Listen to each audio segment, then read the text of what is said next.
Con nosotros esta noche, Rodrigo Tona.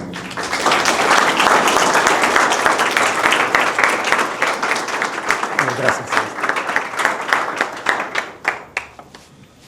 Bueno, buenas tardes. Ya se durmió. No. Elías, te quiero felicitar, de verdad que seguirte a vos va a ser difícil como orador. Yo no sé si bueno, no, espérame, el punto. No me voy a parar ahí para... yo primero quiero partir por decir que no soy orador profesional, entonces lo que les voy a tratar de compartir ahora es un tema que creo que es bien importante un tema bien importante, especialmente por la discusión que acabamos de tener. ¿Cómo fue la frase que dijiste, Elías, a la hora que arrancaste? Denme un punto de apoyo y mover el mundo. Quiero tal vez arrancar por decir que me llena de mucho orgullo que aquí en esta sala hay 4 puntos de apoyos que para mí han sido importantes. Para los estudiantes ya tuvimos una plática bastante íntima. Aquí está mi esposa que nos está acompañando. Mi hijo, Javier, ¿verdad? Que nos está acompañando. Colaboradores, que todos son grandes miembros de una gran familia. Y una parte bien importante son ustedes, los jóvenes de El Salvador. Creo que es bien importante que ese punto de apoyo que te motiva para cambiar el mundo, uno lo tiene que llevar de verdad bien metido en el corazón. Y ahí es cuando ese motor enorme logra cosas trascendentales. Y este tema que me pareció simpático, y creo que después de la conversación que tuvimos, creo que es un tema que es bueno reconocerlo en una etapa temprana, el gran valor que tiene que uno no sabe todo. Me encantó que de las preguntas que tuvimos, mucho viene alrededor de este concepto de ¿y cómo mido contra los demás? ¿Y cómo mido el éxito? Pero si partimos del principio que no sé todo, entonces podemos alcanzar grandes cosas aún no sabiéndolo todo. Cuando me presenté, porque creo que hay más gente aquí que a los que están ahí atrás que no los había visto, pero me gusta, y le comentaba a los jóvenes que a mí me gusta decir que yo primero soy papá, esposo, luego tengo una responsabilidad en el negocio que manejo, me siento que soy un ciudadano del mundo, y también me gusta decir que soy bastante curioso e inquieto en las cosas que hago. Entonces, para comenzar, esta es una foto, aquí estoy yo, hace, ¿cuánto fue? 98, hace un par de años, exactamente sentado, digámoslo, en la misma silla en la que están sentados ustedes. Y es una parte bien interesante porque todo el mundo está ahí para que lo lleguemos a cambiar. Y yo creo que eso fue hace como, puchica, cierro los ojos y fue ayer. Pero verdaderamente cuando empieza uno ahí, y me preguntaron mucho, y te sentís que has alcanzado cosas, y les contaba un poco de mi experiencia, pero el arrancar, el punto de partida, se vuelve un punto súper importante cuando uno termina su formación académica. Y qué lujo, ahora que doy mi primer recorrido, de experiencia y de oportunidad la que tienen ustedes como estudiantes de participar en esta universidad que es fenomenal, que es verdaderamente una experiencia única, y la gran invitación es a que aprovechen mucho lo que están recibiendo aquí internamente. Entonces, parto por decir, el primer pilar donde yo me soporto es mi familia. Esto es verdaderamente lo que me motiva, lo que me hace que haga las cosas, mi impulso de cada día. Les comentaba a los jóvenes, yo me casé en una etapa bien temprana, y siempre mi familia ha sido el pilar detrás de todo lo que hago. Dame un punto de apoyo, voy a cambiar el mundo. Mi punto de apoyo, mi motivación ha sido mi familia. Luego, tengo la dicha ahora de dirigir una compañía, y la compañía se vuelve también un punto importante del por qué hago las cosas, cómo hago las cosas, y esa gran responsabilidad que tiene uno para hacer las cosas. Y la parte más importante es que la compañía no es la empresa física. La compañía son las personas. Aquí tengo la dicha que nos acompaña un pequeño grupo de colaboradores de la compañía. Habemos 2.000 personas detrás de esta organización, y la parte más importante es saber es que lo que yo hago y la responsabilidad que yo tengo la comparto con un equipo detrás, pero también tengo una gran responsabilidad por trabajar para el bienestar de todos. Y esto, que creo que es un poco la filosofía que nos mueve a nosotros como negocios, es cómo puede una compañía y cómo puede un líder tratar de balancear esto, que es un poco lo que me preguntaban mucho, cómo podemos balancear el tema de lo ambiental con lo económico y con lo social, y cómo poner la estrategia y el corazón del negocio en el centro de todo esto. Una parte que se vuelve importante, y con las palabras que decía Juan Francisco al principio, es: no puede existir una compañía que no busque un balance entre lo ambiental, lo social y lo económico y querer llegar a ser exitosa más hoy en día. Este es uno de los retos más grandes que tenemos, y creo que también uno de los retos más grandes que tenemos es que las empresas privadas, y por ende los líderes de las empresas, y ustedes que son líderes del futuro, somos los responsables de balancear muchos de los problemas de la humanidad.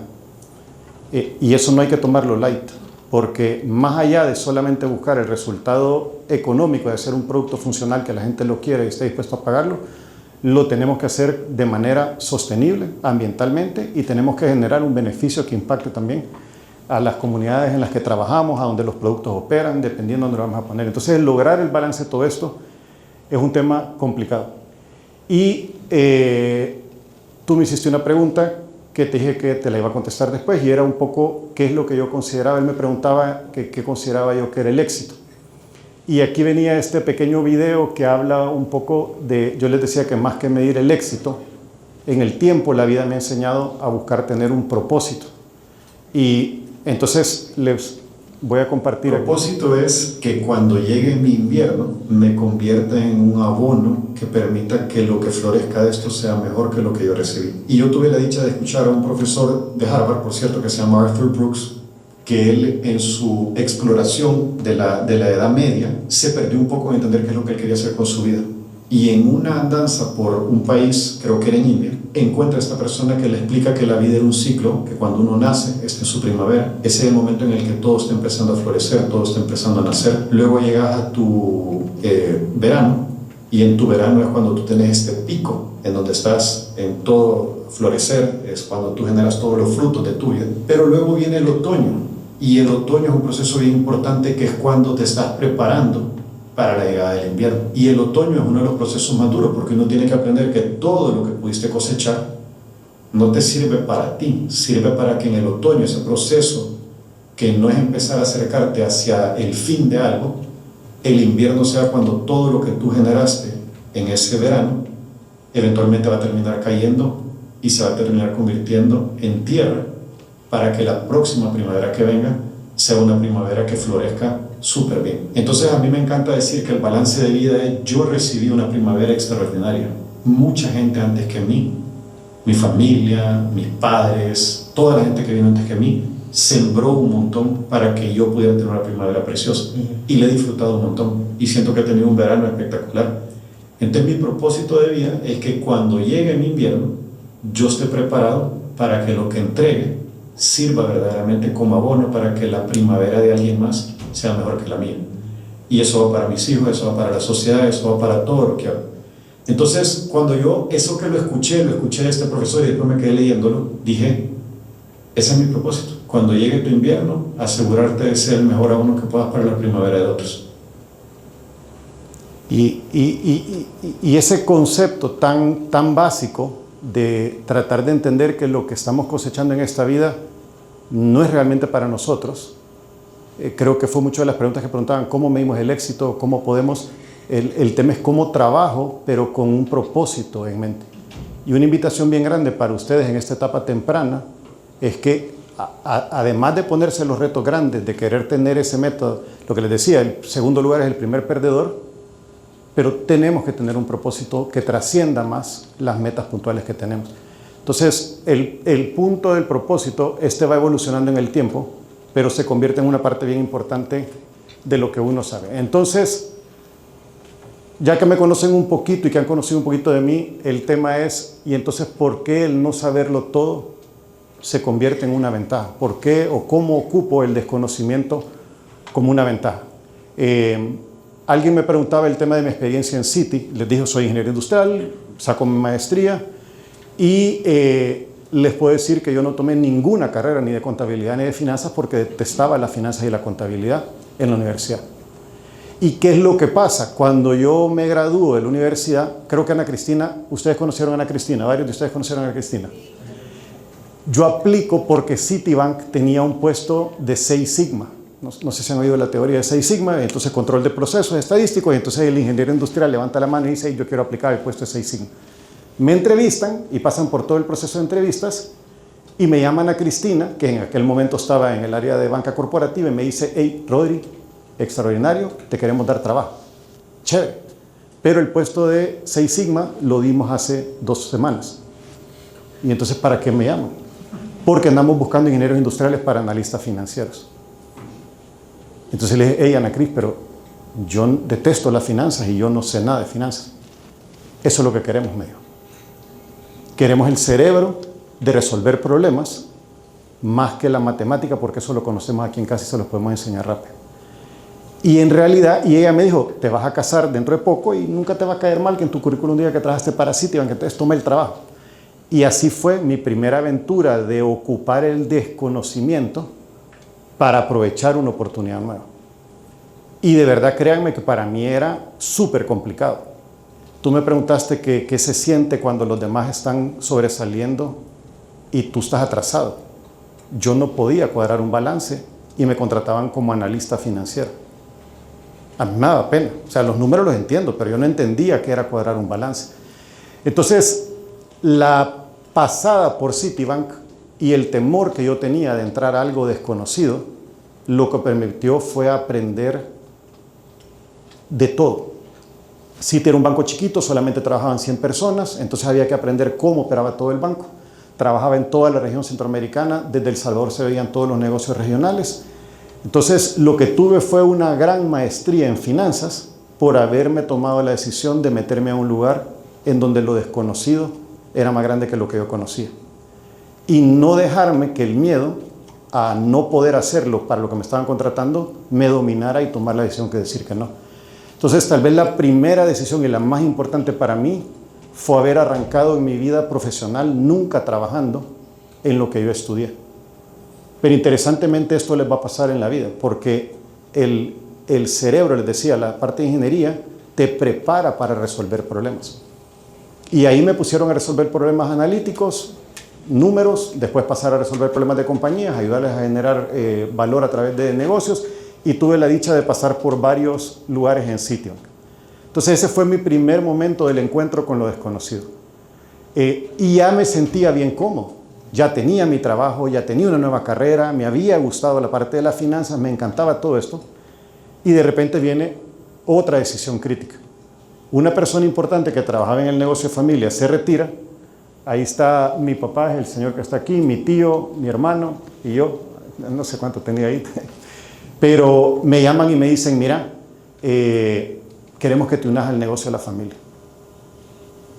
Y vuelvo a estar otra vez en esa situación de no conocer ni saber. Primero que nada, aun cuando era el negocio de la familia, yo había tenido la dicha que yo había estudiado lo que yo quería, había trabajado donde yo quería y tenía la libertad de hacer todo esto. Pero no sabía qué era un negocio familiar, en qué me estaba metiendo, si quería trabajar ahí o no. Y me invitaron. Y fue una decisión consensuada con mi esposa. Lo complicado eran retos grandes, dejar una carrera profesional, una compañía grande, creciendo, una gran oportunidad de desarrollo, y pivotear en mi carrera a una compañía que en aquel momento solamente operaba en El Salvador. Era una empresa familiar relativamente pequeña. Pero volví a dar ese paso a lo desconocido. Lo que en ese momento era una compañía que solo operaba en El Salvador, gracias a Dios y al haber tenido la oportunidad de involucrarnos, de enfocarnos en desarrollar talento, todo lo que había aprendido en Citi para mí era una maestría de vida. Lo llevo después a un lugar donde no conocía nada. Yo no conocía de plásticos, no conocía ingeniería química. Alguien me preguntaba que cómo un ingeniero industrial podía estar al frente de una compañía basada, digámoslo, en química. Rodeándonos de las personas correctas, logramos crecer a tener clientes en 39 países, en 4 continentes, operaciones en América, operaciones en Asia. Entonces, este fue mi segundo encuentro en donde el no conocer nada se convirtió en esa oportunidad de volver a arrancar de cero. y con un altísimo grado de humildad, porque el desconocimiento era total. Y les voy a contar un poco más profundo todavía cómo fue un poco la trayectoria y esta historia, porque hay anécdotas de un montón de cosas de las que platicamos, pero alguien me preguntó lo de Vietnam y entonces les voy a contar. El tema de Vietnam es como medio interesante.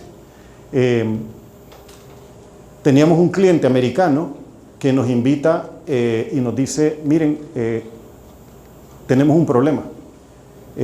Ya ustedes nos están resolviendo los temas de negocio aquí en Centroamérica, pero se iba a firmar un tratado de libre comercio. ¿Se acuerdan que les decía que el mundo se vuelve chiquito? Se va a firmar un tratado de libre comercio que se llamaba el TPP, el Trans-Pacific Partnership. Vamos a mover todas las operaciones para Asia. Vénganse con nosotros. Y el tema, vénganse con nosotros, es vas a perder todo el negocio. Y si no te venís con nosotros, van a dejar de ser, o sea, ya no vamos a ser clientes de ustedes. Y si este cliente se iba, la compañía quebraba. Entonces, el problema era, nos movemos y vénganse. Y lo que nos decían básicamente es, queremos que monten una operación que haga lo mismo que hacen en América, pero que lo haga en Asia. Y me toca este proceso de enfrentar cuando sentía que estaba en el pico de mi carrera. Muchos hablan de la pregunta alrededor de, ¿y cuándo es el éxito? Yo sentía que estaba volando, que estábamos bien, teníamos clientes americanos, estábamos bien. La vida te presenta un problema enorme. Y de este problema,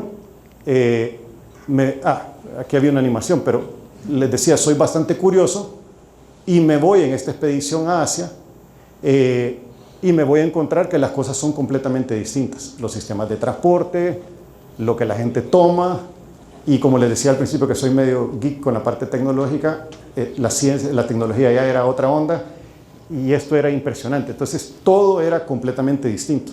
Todo era completamente distinto en Asia. Y como un salvadoreño de explorador en Asia iba a tomar una decisión de decir vamos a montar operaciones en Asia. Pero empecé a unir los puntos que les decía donde la ingeniería se vuelve súper poderosa. Y es que la tecnología que podíamos ocupar en Asia para solventar el problema que el cliente tenía era tecnología que nosotros ya conocíamos. Y la parte más importante es que el elemento más crítico de cualquier problema es la gente. Era una gente espectacular. Y cuando yo conozco la calidad humana de la gente vietnamita, digo, dame un, ¿cómo es? Dame un punto de apoyo y cambiaré el mundo. Entonces no hay problema que no podamos resolver si tenemos a la gente correcta. Y montamos un equipo correcto y con gran orgullo, esto fue hace 9 años, abrimos la primera compañía salvadoreña, 100% de capital salvadoreño, que opera en Vietnam. Imagínense llegar allá y uno ver la bandera de El Salvador puesta así en un parque industrial en Vietnam y tener a toda esta gente con un gran orgullo de ser representantes de una compañía salvadoreña en Vietnam. Verdaderamente bien profundo, pero el desconocimiento y el no saber cómo resolver el problema, a mí me mató. O sea, ahí le pueden preguntar a mi esposa, yo no dormía esas noches, sabiendo que íbamos a perder el negocio, que iba a quebrar la compañía. No me recuerdo quién de ustedes me preguntó, y la gente se va a quedar sin trabajo. Tú me preguntabas. ¿Y cómo esa responsabilidad? Yo no podía salir el día siguiente llorando en la mañana a llegar al trabajo. Pero el desconocimiento te rompe en donde estás y buscas una solución grande. Y volvemos a esos elementos básicos: personas, procesos y sistemas, que todos en las carreras de ingeniería lo van a aprender. Personas, procesos y sistemas. Esos son todos los problemas que hay en el mundo, se pueden resolver con esas 3 cosas. Y el más importante son las personas. Entonces el caso de Vietnam para nosotros era este reto enorme de ver cómo lo solventamos. Detrás de la historia linda de ver la pantalla y todo eso, les voy a contar algo, no viene en la presentación, pero entrenamos a 250 personas, mandamos a 25 personas de El Salvador a entrenar, estábamos listos para arrancar la operación y a los 10 meses de estar en entrenamiento, ¿qué creen que nos pasa? No, Un desastre natural. el cliente nos cancela el contrato. El cliente nos cancela el contrato. Ahí le pueden decir, ahí les puede contar a mi esposa, ahí sí toqué fondo. ¿Quién fue el que me preguntó cuál era mi experiencia? Tú creo que me la preguntaste. Te conté el tema de mi hermana. Esta es la de negocios más dura. Que recibes una llamada un día y te dicen, hay un problema corporativo en Estados Unidos, despidieron al CEO, despidieron a todo el mundo, la compañía se va a un manejo de crisis, todos los contratos en el mundo quedan cancelados, lo sentimos mucho y nos cancelan el contrato. Viajé 7 veces a Vietnam en el año a tratar de vender la planta. No la pudimos vender y en ese año el cliente se reenderezó y logramos volver a ganar el contrato y logramos después crecer y logramos después mantenernos y 9 años después, gracias a Dios, la operación está siendo exitosa. Entonces, no porque habíamos llegado a cosechar el éxito de abrir y estar listos y el todo, teníamos garantizado el futuro. Tremenda lección. Entonces, el atreverse a experimentar, que creo que la experimentación es una de las cosas más ricas que tiene aquí, no hay que verlo light. Alguien preguntaba lo de la curiosidad y este tema de la experimentación nos lleva realmente a lograr cosas trascendentales. Y cuando nosotros estábamos viendo cómo diversificábamos nuestro negocio, cuando estábamos con todo este tema, cómo convertimos el negocio más sostenible y qué más podemos hacer, en una sesión de planeación quedó un post-it pegado en la pared que decía: queremos estar donde el empaque muera, porque el negocio principal de nosotros era empaques. Y empezamos a decir: ¿y qué hacemos? ¿A dónde va a morir el empaque? Y todo el mundo dijo: el empaque va a morir cuando la gente ya no interactúe con los productos. ¿Y cómo la gente ya no interactúa con los productos? Es cuando la gente consuma a través de medios digitales, y en Asia veíamos cómo la gente compraba todo a través de los celulares. Eso no estaba pasando en América. Entonces dijimos: hey, una aplicación de última milla, eso es lo que hay que hacer, pero dijimos: no tenemos la competencia, somos brick and mortar, hacemos plástico, no hacemos tecnología, entonces ¿cómo hacemos? Otro punto de desconocimiento. No sabíamos absolutamente nada de qué era tecnología, más que la tecnología que ocupábamos detrás para mover los sistemas de casa. Pero salimos a buscar quién lo estaba haciendo. Y el mundo, como les decía, que se ha vuelto chiquito, la colaboración y la co-creación de negocios y de soluciones es una de las cosas más importantes que está pasando ahorita. Nadie tiene la solución a todos los problemas, pero alguien tiene la solución a un pedazo del problema que alguien quiere resolver. Entonces encontramos a 3 emprendedores fenomenales que habían creado Hugo en una etapa súper temprana. Nos encantó la idea, nos encantó el producto. Financiamos un poquito de la compañía al principio, aportamos capital a la compañía y eventualmente nos convertimos en el inversionista más grande de Hugo y desplegamos alrededor de 17, 18 personas del equipo de nosotros dentro de Hugo para poder escalarla rápido. Porque lo que sí sabíamos hacer nosotros era escalar negocios y lo que Hugo sabía hacer era tecnología que le encantaba a la gente. Entonces vimos que había una gran oportunidad de ocupar algo que nosotros sí sabíamos, pero lo que tuvimos que hacer es enfrentar lo desconocido. ¿A dónde va a morir nuestra industria y cómo hacemos para participar? Y esta experiencia de Hugo es una experiencia fenomenal.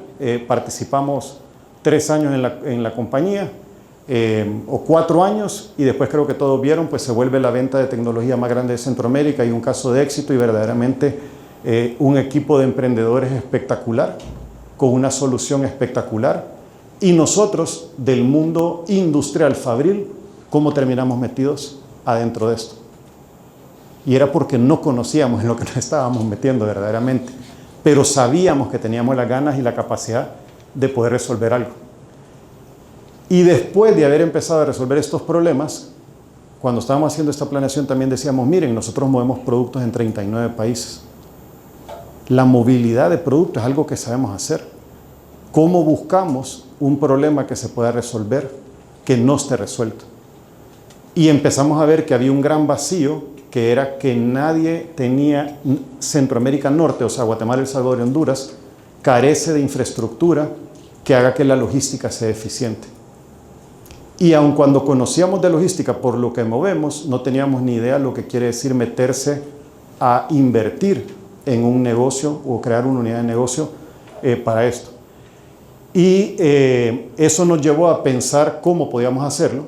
Hicimos un grupo de 5 países, unimos Ingeniería de Costa Rica, Acero de Brasil,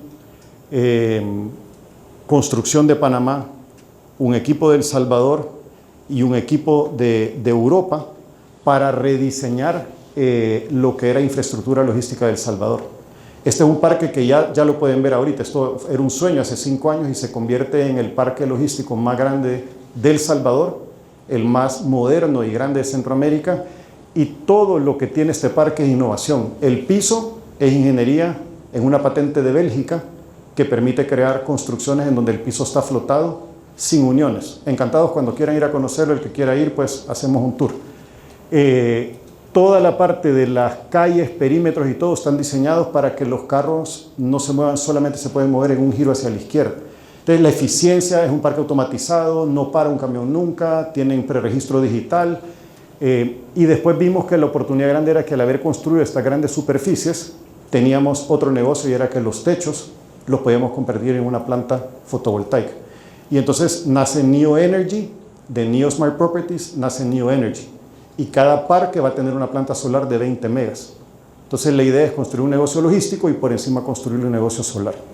Y todo esto partiendo del principio que no sabíamos absolutamente cómo hacer ni una bodega, ni cómo comercializar y operar todo esto. Pero sí sabíamos que la parte más importante era encontrar a la gente correcta que nos ayudara a formar un equipo de múltiples disciplinas que pudiera solventar el problema. Y alguien me lleve el tiempo porque no son 30 minutos, ¿verdad? Sí, pero me paran porque si no yo me da la medianoche. Pero la otra parte que, así como les digo, dentro de la parte de los negocios que hemos aprendido cómo ocupar el desconocimiento como un motor de crecimiento, a mí me gusta también seguir aprendiendo en lo personal, que me lo preguntaban. Y una pasión que yo tengo, yo toda la vida quise surfear desde bicho y nunca surfeé. Y les comentaba en la plática que tuvimos que me había quedado con la cadera fregada, ya no podía jugar ningún deporte. Y ahí me ven en mi primera ida a surfear, que yo sentía que había conquistado el mundo. Ahí, si se dan cuenta, en la bolita hasta pena porque en espuma estaba surfeando. Pero me propuse que yo todos los sábados iba a bajar al Tunco. Y a los 48 años, 47 años, hace 2 años, dije voy a aprender a surfear. Y ya el año pasado ya logré surfear olas de 8 pies. Son unos grandes cachimbazos cuando uno se cae, de verdad. Y la parte interesante de esto es que, interesantemente, ¿por qué uno la lección? Porque tenía un gran factor de motivación de hacer algo que yo quería hacer. Pero cuando me metí al mar, el mar me enseñó que yo no conocía lo que quiere decir surfear. No sé, ¿alguien de ustedes aquí surfea? ¿Quiénes surfean? Nadie. Puya, nadie en el salón surfea. Ah, pues los invito. Y la parte más linda es que el mar se convirtió como un mentor para mí. Lo que quiere decir esperar la ola correcta. Escuchar cuándo podés y cuándo no te puedes meter. Saber cuándo uno tiene que decir que no. Cómo agarrarse de la tabla para poder flotar y sobrevivir. Cuando te pega la ola, cuánto aire tiene uno en los pulmones para aguantar debajo de agua, porque la vida te va a pegar esos golpes, y cuánto tiempo puedes pasar debajo de agua, pero después tenés que flotar y salir. Entonces, esto que es algo personal es realmente exactamente lo mismo de entrarle a lo desconocido con las ganas de aprender y lograr algo que se vuelve retador. Y luego, para compartirles un poco, hay un montón de lecciones que a mí me ha ido gustando ir como acumulando, que me las hicieron la pregunta también antes, de qué me hubiera gustado aprender si yo estuviera donde están ustedes ahorita. Y les voy a compartir un par de estas. Y como quedaron un montón de preguntas después, si alguien quiere preguntar en cualquier momento, pues las seguimos. Pero la primera es que si ustedes son la persona más inteligente en la mesa, posiblemente están con el grupo equivocado de gente. Pero aceptar que uno no es el más inteligente en la mesa requiere de un alto grado de humildad. Lo que platicábamos. Entonces, el factor de sentirse que se está rodeando uno de gente que lo reta es bien importante. Porque en el momento que uno es el más inteligente de la mesa y se rodea de otra gente, entra en la zona de confort. Y ya no tenés miedo, ya no tenés hambre. Entonces hay que tener ese tema en cuenta. Lo segundo, desde ya les digo, prepárense. Prepárense porque lo que ven en Instagram, lo que ven en todos lados, es paja. Es paja. Pónganse casco, rodilleras, porque la vida va a ser dura. Y así como les digo, las olas los van a revolcar, los van a atrapar, los van a dejar debajo de agua, van a quebrarse los dedos. pero van a seguir adelante. Todos los que estamos aquí hemos pasado por eso, todos. Entonces hay que ser realistas. La vida es dura y hay que prepararse y hay que retarse. Lo otro es, hay que saber escuchar opiniones. A mí me gusta decir que el tema de la diversidad en temas de opiniones es de las cosas más importantes, porque cuando yo encuentro a alguien que piensa distinto que mí o que piensa lo contrario que lo que yo pienso, la parte más importante es entender por qué esa persona piensa distinto y por qué piensa lo distinto. Y no solo rodearme de gente que piense igual que yo. Ustedes se dan cuenta de lo que hace el algoritmo. Cuando uno pone algo que le gusta, ¿qué hace el algoritmo? Te devuelve más de lo que te gusta, ¿verdad? Y estoy atrapado solo viendo cosas que me encantan. En la vida yo tengo que saber romper ese algoritmo y darle la vuelta. Y rodearme de gente que piense distinto que a mí. No para que me cambien, porque la convicción la tengo que tener de que yo soy yo. Pero quiero entender por qué el otro piensa distinto que yo. Y cuando yo en la industria del plástico vi que nos íbamos a morir porque el plástico era, uno se sentía que era vendedor de drogas, yo en vez de ponerme a decir, no quiero rodearme de gente que piense distinto que mí, yo quería entender por qué la gente pensaba distinto que mí. Y eso me llevó a una reflexión bien profunda. Es que hay un problema enorme científico que resolver. ¿Cómo descontaminamos? ¿Cómo creamos soluciones? ¿Cómo descarbonizamos? ¿Cómo creamos sistemas de reciclaje, cadenas de valor nuevas que no existen? En el año 2019 nos convertimos en la primera empresa carbono neutro del país y la primera de toda la industria de empaques de Latinoamérica. La compañía que recicla más plástico de toda Centroamérica. Y todo fue por escuchar de manera empática a gente que pensaba distinto que nosotros. Muchos con crítica, pero esa crítica en el fondo tiene algo que hay que entender. Entonces, escuchar opiniones distintas es súper importante. El balance de vida, les dije lo de la rueda de la vida, balancear todo, el éxito. Uno en la etapa temprana piensa que el éxito es económico, después se da cuenta que no, después la vida te pasa factura, la salud. Entonces, lograr el balance en todos los aspectos de la vida. Esto me encanta a mí. El miedo no detiene la muerte, sino que detiene la vida. Y yo no sé si alguno de ustedes, pero yo sí he vivido días con miedo, que me paraliza el miedo y no puedo dormir. Y en la vida van a tener días que el miedo los va a dominar. Pero el miedo no detiene la muerte, detiene la vida. Y lo que uno no puede dejar es que el miedo lo detenga a uno. Entonces creo que esa es una parte bien importante. El otro tema es esto, que podés lograr todo lo que sea. Dame un punto de apoyo, voy a cambiar el mundo, pero no puedo cambiar todas las cosas del mundo a la vez. Me tengo que enfocar una a la vez. Un éxito que tenga lo debo ver como éxito y no puedo creer que voy a lograr todas las cosas que quiero al mismo tiempo ni a la misma vez. Preguntar es el primer paso.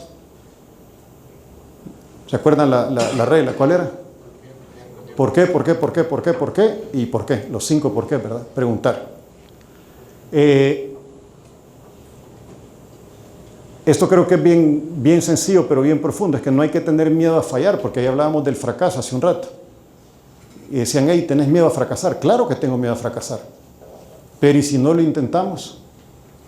Y si no lo intentamos, nos hubiéramos quedado atrapados en el negocio en el que estábamos, no hubiéramos tenido la oportunidad de hacerlo de Hugo, después diversificarnos en parques, después meternos en el negocio de energía.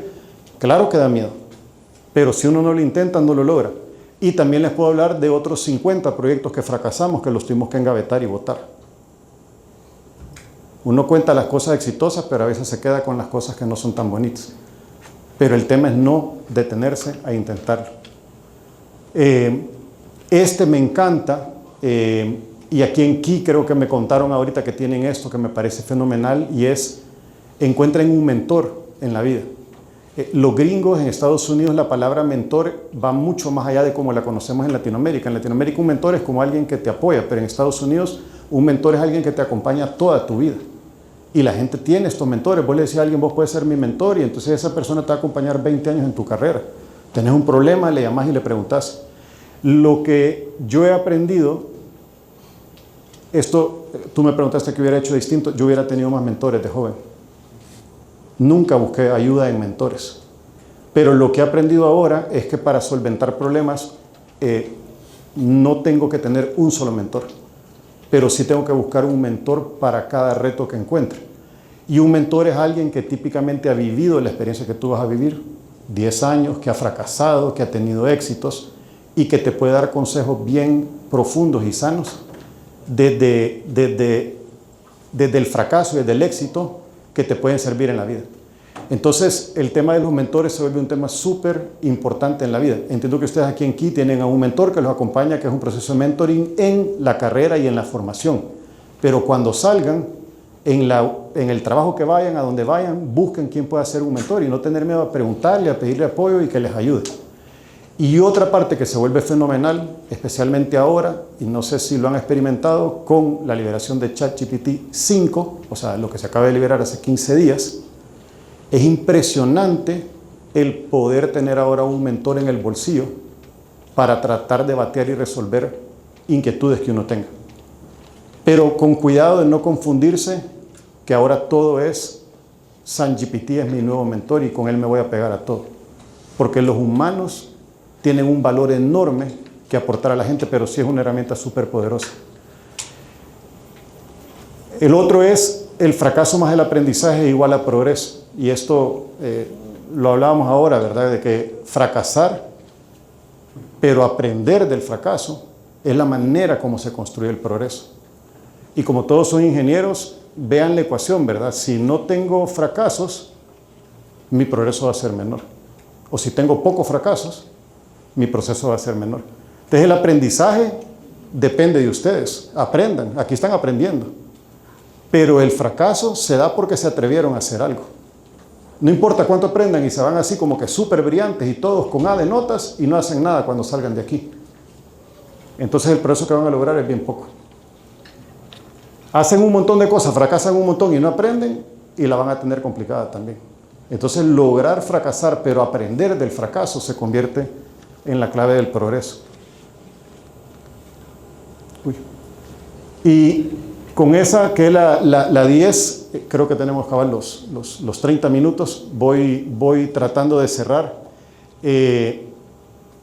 Aquí está el QR para que el que quiera puede conectar. A mí me encantaría seguir la plática que tuvimos ahora, me encantó.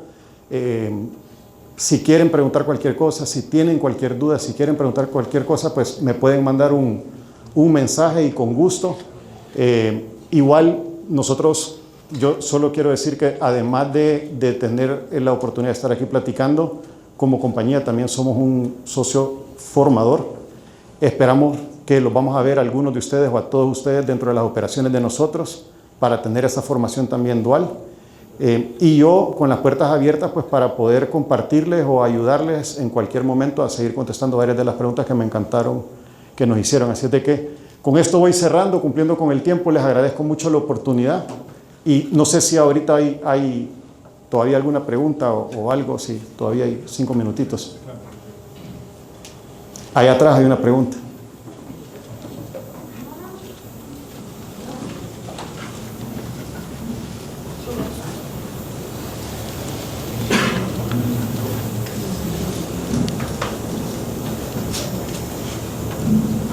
Hola Rodrigo, muchas gracias por tus palabras, súper inspirador todo lo que has logrado y gracias por tus consejos. Yo tengo 30, pero me sirvieron bastante.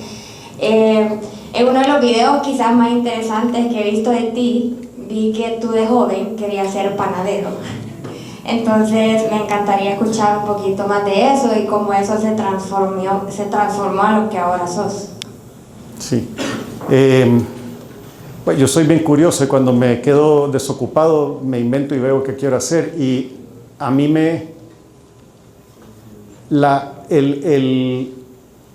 dentro del montón de cosas que me ha gustado, cuando yo estaba estudiando ingeniería yo realmente me retaba a mí mismo si yo quería ser ingeniero y tenía ese gran reto que la ingeniería la veía como algo demasiado técnico que no me llenaba como persona y empecé a buscar un montón de cosas. Y dentro de estas, una de las cosas que me pareció en un momento fue que conocí a una persona, estaba en Savannah, María Elena, mi esposa, estudiaba en Savannah, y conocí a un francés que él hacía pan en un restaurante espectacular. Él era panadero y la esposa hacía era una sandwichería, él hacía el pan y la esposa hacía los spreads porque ella era de origen árabe-francés, entonces era un tema espectacular. Y yo le dije un día al tipo, mira, ¿me puedes, o sea, ¿cómo aprendiste a hacer pan? Si es que esto es fácil, me dice. Y le digo, a mí me encantaría aprender a hacer pan. Me dice, te espero mañana a las 3:30 de la mañana. Y así fue. Entonces llegué a las 3:30 de la mañana y tuve la dicha de aprender a hacer pan con este tipo. Y me fascinó el tema del pan, me encantó el concepto del pan. Leí un libro, les contaba a ellos que a mí me encanta leer, leí un libro que se llama Crust and Crumb, la costra y la miga del pan. Y el libro lo escribió un sacerdote.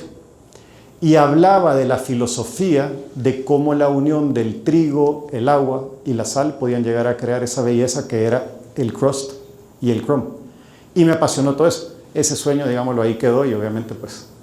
pero me encanta la cocina, me encanta la comida y dejé de comer pan hace como 15 años, pero me encanta el pan.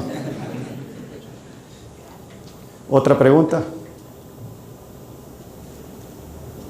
Los jóvenes ya no tienen más preguntas. ¿Sí? Porfa. Hola, muy buenas noches. Mi nombre es Iván y bueno, primero quería darle gracias por toda esta charla que nos ha dado. La verdad es que para todos creo que es algo bastante motivador para no quedarnos en lo que estamos, sino que querer seguir progresando. Y con respecto a ese tema del progreso, yo quisiera saber, bueno, usted nos comentaba de que tuvieron problemas después de que habían entrenado a una cantidad de personas.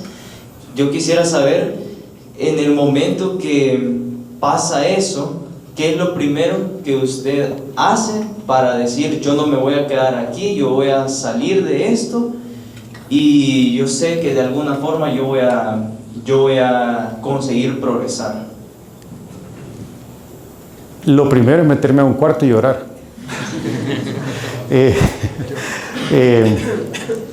Mira, yo creo que la vida a uno le da unas lecciones bien duras y aprender a reflexionar el concepto del fracaso. Hay de todo tipo de fracaso, ¿verdad? Pero lo importante reconocer es de que de todo tipo de fracaso, te vas a poder reponer. Te vas a poder reponer de una u otra manera. Entonces la pregunta del millón es, cuando algo me pasa, tengo dos opciones. Me puedo quedar viendo para atrás y lamentando lo que me pasó, o puedo tratar de reflexionar y entender por qué me pasó lo que pasó. Tengo la capacidad de cambiarlo y de aquí para adelante, ¿qué quiero hacer con mi vida? No sé, tú ya estabas a la hora de la charla pasada. Sí. Cuando yo perdí a mi hermana, que les contaba de que lamentablemente yo perdí a mi hermana y para mí eso fue de las experiencias más duras que he tenido y que se me fue un pedazo del corazón, eso no lo puedes resolver. Pero eso es un fracaso. Para mí te quitaron algo que querías tanto, que te hace falta tanto y que no lo puedes reponer. Pero yo volteo a ver alrededor y digo, puchica, pero la vida me ha dado tanto y hay tanto alrededor que tenés que encontrar las fuerzas en un momento bien difícil para encontrar cómo salir adelante. Y uno se repone y luego eventualmente termina saliendo adelante y siempre uno agradece lo que uno tiene. Y en un tema de negocios termina siendo exactamente lo mismo. A veces uno puede resolverlo, a veces uno no puede resolverlo. Pero el tema es siempre ver para adelante con optimismo y con positivismo. Pero aprender de por qué llegaste a ese punto. Algunas cosas no las puedes cambiar o no las pudiste haber cambiado y otras cosas las puedes cambiar y tenés que aprender esa lección para no seguir repitiendo el mismo problema. Y la vida va a estar llena de fracasos. Eso es brutal fact. Todos vamos a tener fracasos de todo tipo. Noviazgos, negocios, malos aprendizajes, accidentes, y la decisión de qué hacer al día siguiente o el momento después de que pase el fracaso es tuya, es de uno. Es de uno. Entonces, reagruparse, tomarse el tiempo, verdaderamente el tiempo de meterte al cuarto y llorar, puede ser que para una cosa tan sencilla sea 5 minutos y puede ser que para otra sean 3 meses, porque cuesta. Pero hay que saber que después siempre va a haber la oportunidad de volver a empezar. Siempre.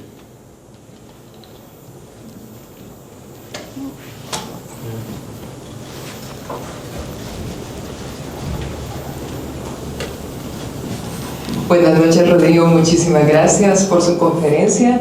Realmente muy inspiradora para todos los jóvenes y también para nosotros como docentes. Yo soy Rocío Santos, soy docente en el área de desarrollo personal y dentro de nuestro modelo pedagógico del KI, aparte del saber y del hacer, está el ser, ¿verdad? Entonces, como que nosotros buscamos que nuestros estudiantes, aparte de ser excelentes profesionales, que sin duda ya lo están consiguiendo, queremos que sean excelentes seres humanos, personas. Entonces, le quería preguntar que cuál es el factor diferenciador que busca usted en una persona para querer trabajar con ella, más allá de las habilidades técnicas.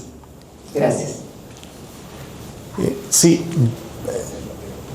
Primero, no hay más elemento importante que las personas. O sea, eso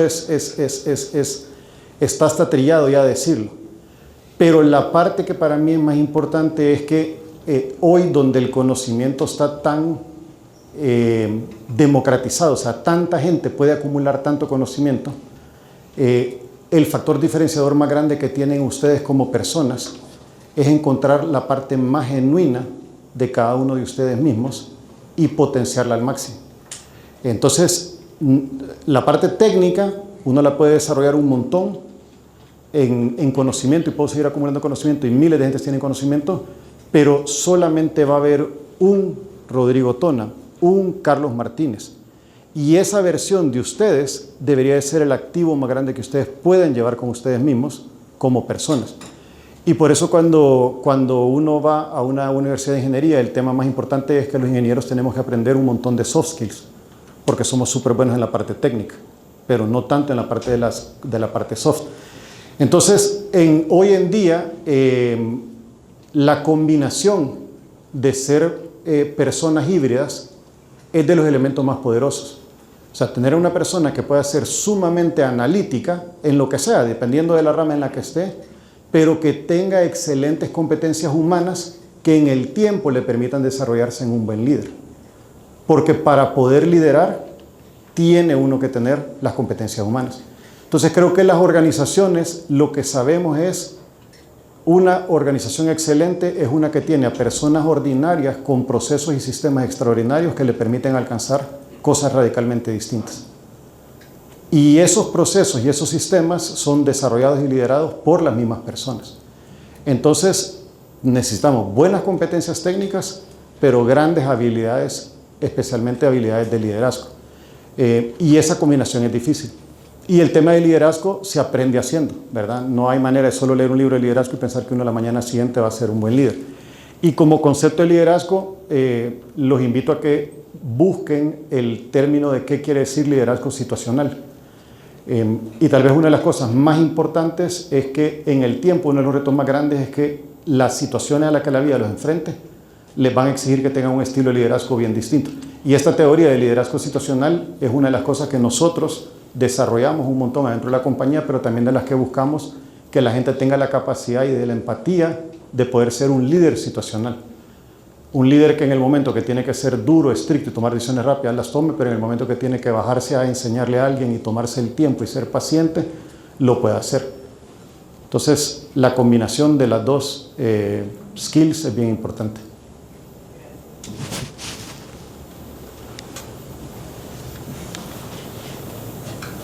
Gracias, Rodrigo, por compartir tremendo testimonio. Valoro muchísimo. Soy del equipo staff. Pero quiero felicitarlo porque también pone a su familia dentro de todas sus claves de éxito. Creo que muchos profesionales hablan mucho de la técnica, pero poco de la familia. Y es donde tenemos un gran reto, ahí donde somos realmente quien somos. Mi pregunta es, después de todo esto que nos ha compartido, que es muy valioso, y sobre todo lo valoro, ¿cuál es el siguiente reto de Rodrigo Tona?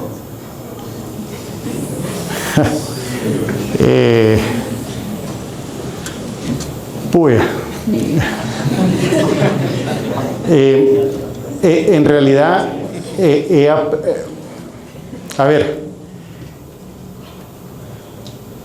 tenemos, lo primero es que muchos de los retos hoy ya no son retos de Rodrigo Tonna, hoy son retos compartidos con un gran equipo.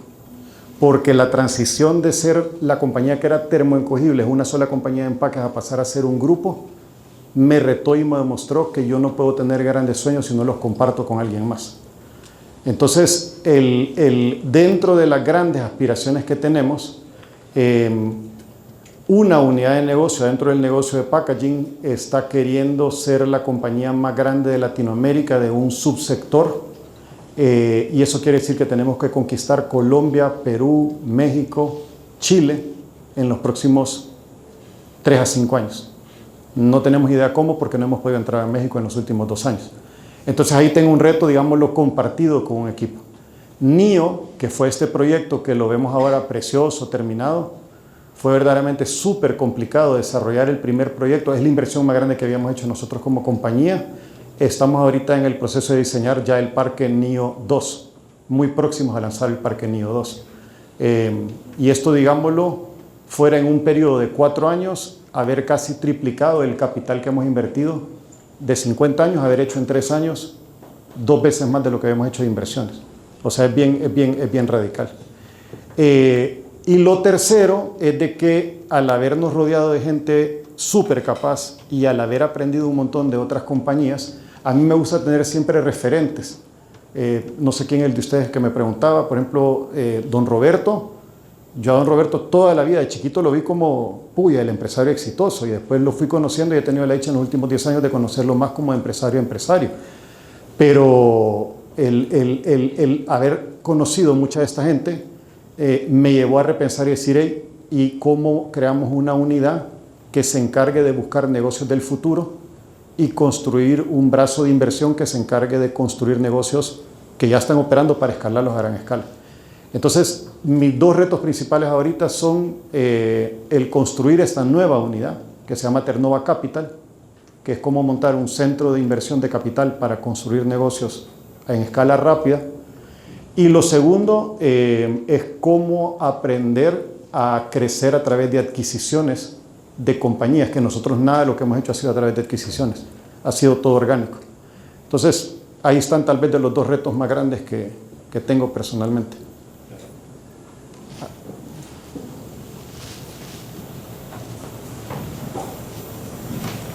Bueno, primero que nada agradecerle, Rodrigo, por esta charla, también por la invitación a nosotros como equipo de Ternova.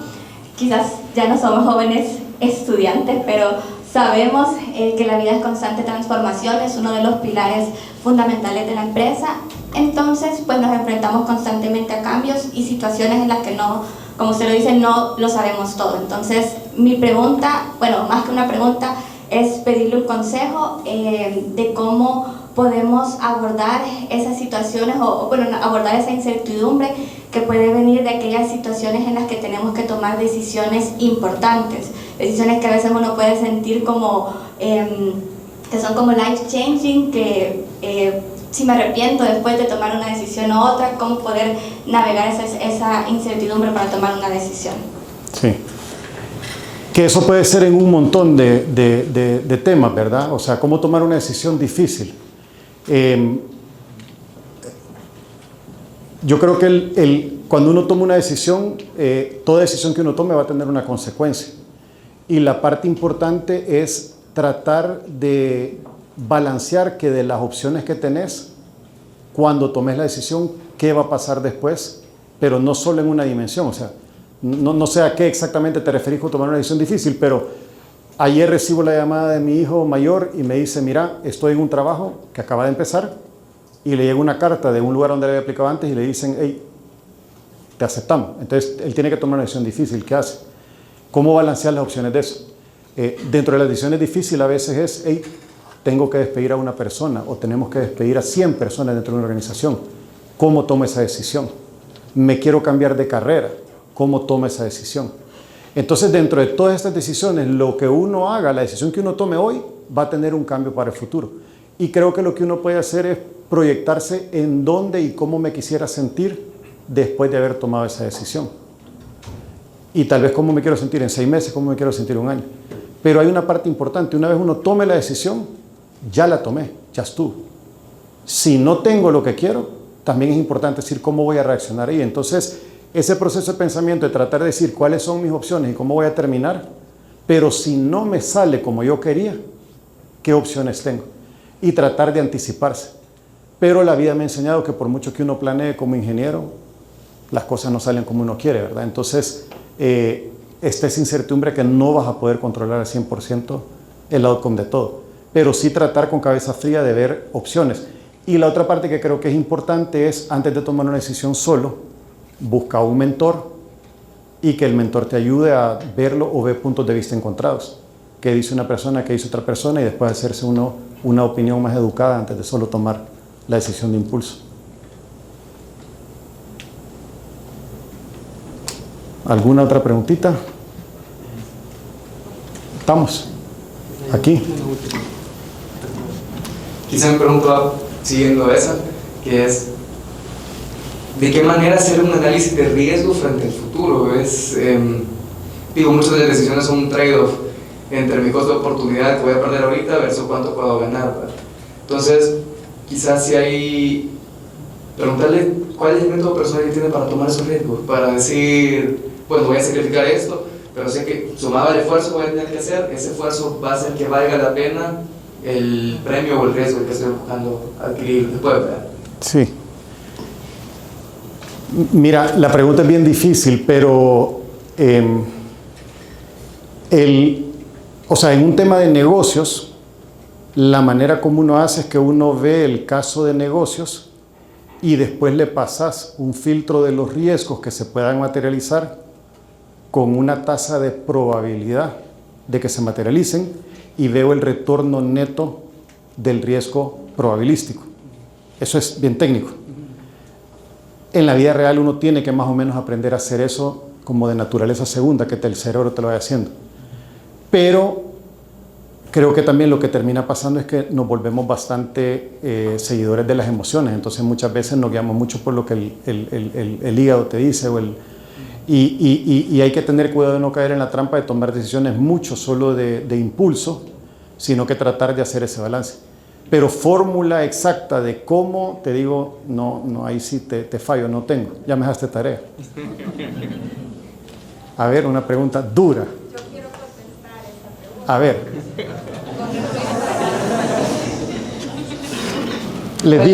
Yo les conté que estar casado con un artista, un ingeniero es... Me encanta porque oigo toda la estructura de pensamiento más, ¿verdad? Quieren la teoría así, tal cual, ¿verdad? Como los ingenieros. Y yo que soy artista, casada con un ingeniero. Pero le voy a contar lo que yo siento que él hace, que me ha enseñado mucho. Y es que Rodrigo, aparte de ser una persona súper positiva, o sea, ultra positiva, él llega del trabajo, está siempre contento, los problemas los deja en el trabajo, aunque sean problemones, él tiene la capacidad de apagar un switch y decir, ahorita es tiempo familia, tiempo casa y mañana resuelvo.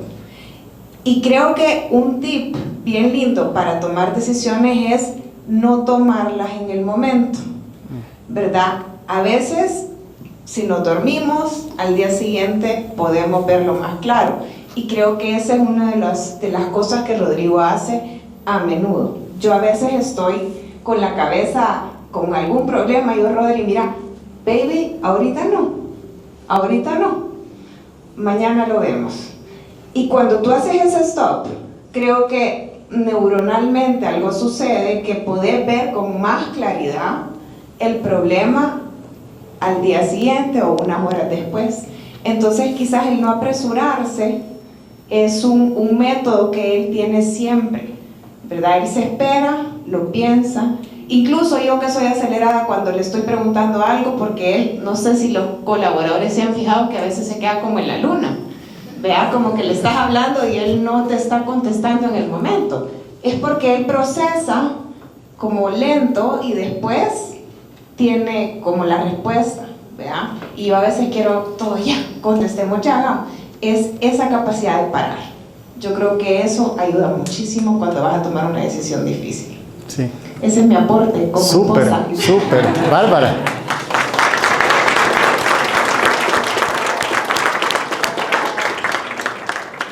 Bueno, yo encantado, de verdad que ha sido un honor que me hayan invitado, se los agradezco muchísimo al instituto, los felicito, veo que también aquí nos acompañan más personas que estuvieron el día de ese desayuno cuando platicábamos, pero de verdad que ver esta idea nacer y verlos a ustedes, jóvenes, los voy a dejar como un mensaje, tienen una oportunidad de oro. Les decía, el mundo se hizo chiquito y ustedes no son ciudadanos del Salvador, son ciudadanos del mundo. Lo que van a aprender aquí, créansela, que es el pilar con el que van a cambiar el mundo. Desde El Salvador o desde donde estén, pero se la tienen que creer. No desperdicien ningún momento, no dejen de preguntar cuando no conozcan, no importa que se sientan ofuscados, pero de verdad la oportunidad que tienen es de oro, de reescribir la historia de cómo El Salvador se va a desarrollar de aquí en adelante. Así de que felicidades aquí, felicidades a todos ustedes por estar aquí. Tomaste la decisión correcta. Gracias. Bravo.